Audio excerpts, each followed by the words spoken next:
कभी कभी इतिहास वो सब नहीं बताता जो सचमुच घटित हुआ था।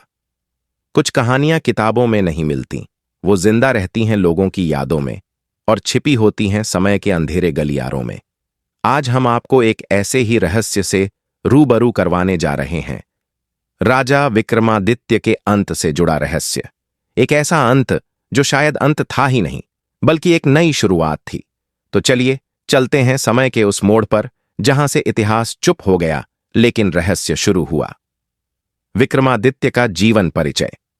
विक्रमादित्य नाम सुनते ही मन में एक तस्वीर उभरती है, एक वीर राजा की जो न्यायप्रिय था, धर्म का रक्षक था और जिसने अपने राज्य को सच्चाई, साहस और नीति से चलाया। उनका जीवन साधारण नहीं था।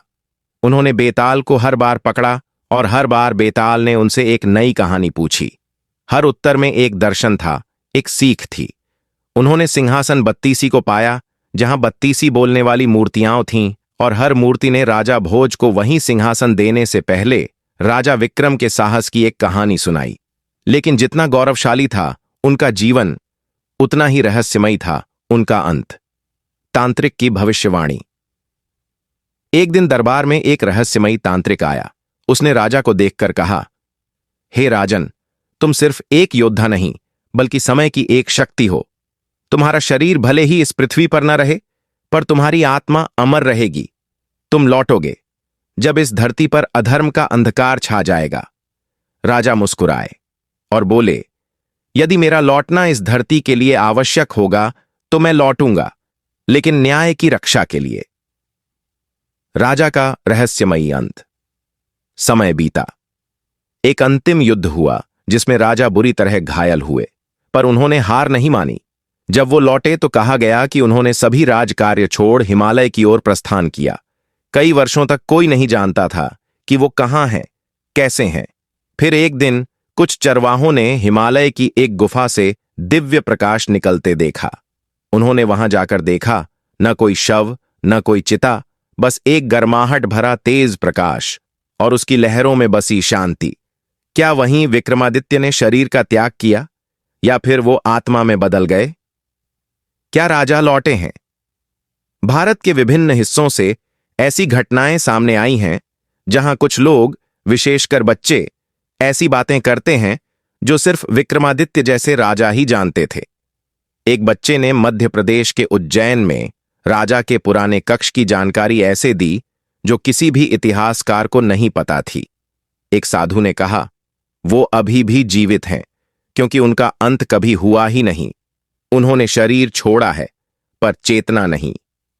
प्राचीन ग्रंथों और शिलालेखों में जिक्र। पुरानी किताबों में चिरंजीवी विक्रम का जिक्र मिलता है।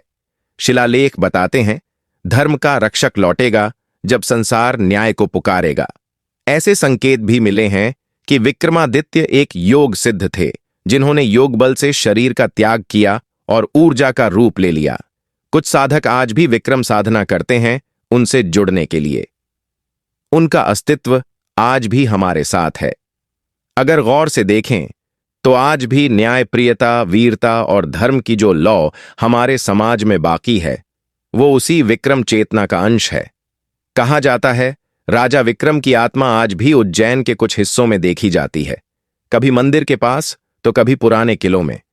क्या ये सिर्फ भ्रम है या वो शक्ति सच में अभी यहीं है? भावुक और रहस्यमयी अंदाज। शायद विक्रमादित्य अब शरीर में नहीं है, लेकिन उनके आदर्श, उनका न्याय और उनकी ऊर्जा आज भी जीवित है, हमारी सोच में, हमारी संस्कृति में और हमारी आत्मा में। और शायद जब समय फिर पलटेगा, जब अंधकार धरती पर छा जाएगा, तब कोई फिर से उठाएगा विक्रम की तलवार। क्या आप तैयार हैं उस दिन के लिए? क्या आपको लगता है विक्रमादित्य फिर लौटेंगे? अपनी राय हमें कमेंट में जरूर बताएं। और अगर ऐसी ही अद्भुत और रहस्यमयी कहानियां देखना चाहते हैं तो चैनल को सब्सक्राइब जरूर करें। हम फिर मिलेंगे एक और रहस्य के साथ। तब तक जय विक्रम।